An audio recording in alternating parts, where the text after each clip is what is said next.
lo quiero traer, con eso de que los de adelante corren mucho y los de atrás se quedarán. Lo quiero traer para que le entremos a dos temas. El tema de lo que acabamos de comentar con el Plan B, recién aprobado en el Senado de la República, ya lo comentamos con Germán Martínez Cáceres hace un momento, pero también el tema que ha detonado el asunto de la condena contra García Luna, el veredicto contrario de culpabilidad en contra de quien fuera el poderoso superpolicía durante el sexenio del expresidente Felipe Calderón y lo que esto ha detonado políticamente. Decíamos, Carlos, hace un momento que este juicio a García Luna no solamente es de carácter judicial, es también de carácter político por lo que ha significado este misil que han enviado los fiscales estadounidenses hacia México al cuestionar los temas de la seguridad nacional que en su momento y de hecho hoy día permiten la presencia del crimen organizado, del narcocrimen que tiene un poder ilimitado, Carlos, salvo tu mejor opinión.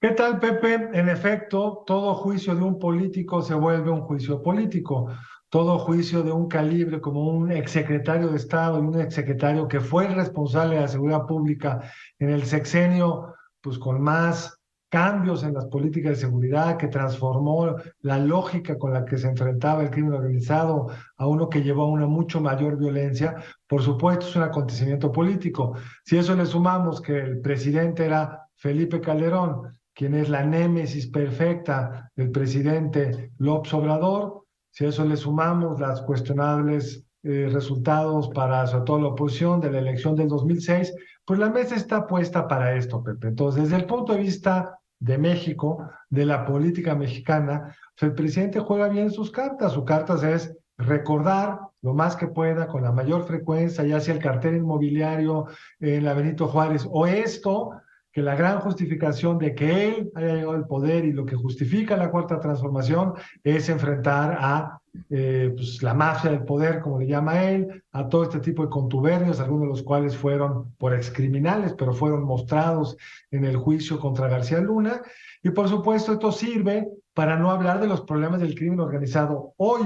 porque si el crimen estuviera resuelto, no habríamos tenido el violento mes de enero. Si el tema de la porosidad de la frontera mexicana estuviera resuelto, no tendríamos la preocupación que hay en Estados Unidos respecto al fentanilo, que buena parte de este viene de México. Entonces, mejor regresar al pasado que enfrentar los problemas del presente, pero ciertamente es un golpe político eficaz, paga para el presidente Calderón, expresidente Calderón, es un costo gigantesco, era su mano derecha en materia de seguridad, era quien le organizó la estrategia, el que le ayudó a reconstruir la Policía Federal, etcétera, etcétera, y pues la evidencia de este juicio, por más que haya sido con testigos, pues todos ellos criminales o excriminales, pues es un misil del cual pues no se va a poder sacudir. Pero tiene razón el presidente de la República cuando pregunta que Felipe Calderón, ya sabemos que es su némesis, su enemigo, su adversario, cuando pregunta que Felipe Calderón durante 6 años nunca se enteró del calibre de personaje que lo asesoraba y le obedecía como secretario de Seguridad Pública Federal en la disque llamada lucha contra el narcotráfico. ¿Qué Calderón no lo sabía? O si lo sabía, ¿por qué no explica la razón por la cual nombró a Genaro García Luna? Ahí tiene toda la razón el presidente, quien ayer mandó una larga justificación a su mandato como jefe del Estado mexicano en el combate al crimen organizado, pero no explica exactamente el tema de García Luna, no le entra Calderón a ese punto, y ahí el presidente sí le ganó el partido y el set. Por supuesto, la pregunta es esa: siempre que hay un acto de corrupción en un gobierno, siempre que hay sobre todo una falla de este tamaño, la pregunta es, ¿el presidente estaba informado o el jefe estaba informado o no? El presidente López Obrador, muy al arranque de su sexenio, dijo algo así como: no se hagan bolas, lo que pasa en un presidente siempre está informado de todo. No lo sé. Yo creo que para el expresidente Calderón, que hizo toda esta colaboración con los Estados Unidos, que siguió una serie de pues, lógica en el combate contra el crimen organizado, el narcotráfico, que obedecía a buena parte de la estrategia de los Estados Unidos, pues debe estar, yo no sé, pero si sabía, es muy raro que siguieran colaborando los Estados Unidos con ellos, porque como tú bien recuerdas, Pepe, hasta el final el gobierno de los Estados Unidos pues tenía reuniones de trabajo a los más altos niveles con García Luna. Entonces da la impresión que las autoridades de Estados Unidos tampoco sabían en ese entonces esa información. Pero obviamente, Pepe, no tengo idea. La misma pregunta se puede hacer siempre a cualquier problema que haya en una administración. Y la verdad es que los presidentes, lo mismo aplica para el presidente López Obrador ahora, los presidentes tienen un tiempo finito y cuántas cosas medio los engañan o no se enteran bien o nunca tratan el tema, pues no lo sé. Pero desde el punto de vista político, Pepe lo que dice es impecable, la victoria política es de Andrés Manuel López Obrador. Ahora, que eso nos resuelva a nosotros hoy el problema de violencia y de presencia creciente, como trae hoy un documento en primera plana en Reforma, de cómo se ha extendido la extorsión en el país, el número altísimo de ciudades mexicanas entre las ciudades más violentas del mundo, pues no, eso no resuelve los problemas de hoy,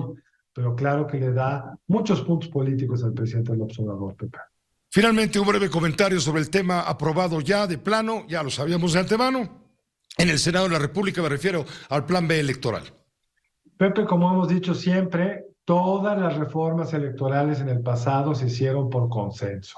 Hicieron por consenso porque la lógica de las reglas del juego electoral es que todos, sobre todo la oposición, sobre todo la minoría, sienta que hay reglas parejas para la contienda. Así se hizo incluso después de la elección del 2006, cuando para volver a sentar en la mesa al PRD le pidieron la renuncia o lo destituyeron a Luis Carlos Ugalde, gran error a mi juicio, pero es otro tema. Cambiaron una serie de reglas que para el PRD y quien fue su candidato, López Obrador, explicaban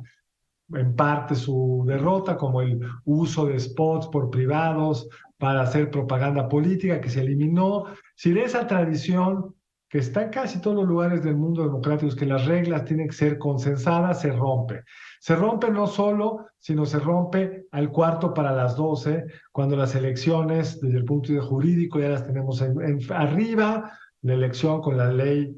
vigente todavía, porque no se promulga el Plan B, arranca el 1 de septiembre, la ley dice que no puede haber cambio, el 2 de septiembre no puede haber cambio sino hasta el 2 de junio, entonces nos mete en una tensión política y en un cuestionamiento potencial de las elecciones, que yo no acabo de entender la lógica para quien pues fue oposición y sabe lo importante que son reglas parejas, pero sí pone un signo de interrogación, como ya lo han señalado muchos articulistas, la calidad de la democracia mexicana, y eso es lo que ahora está en juego, Pepe. Muchas gracias, Carlos, como siempre. Un saludo cordial. Gracias a ti, un abrazo. Esta fue una producción de Grupo Fórmula. Encuentra más contenido como este en radioformula.mx.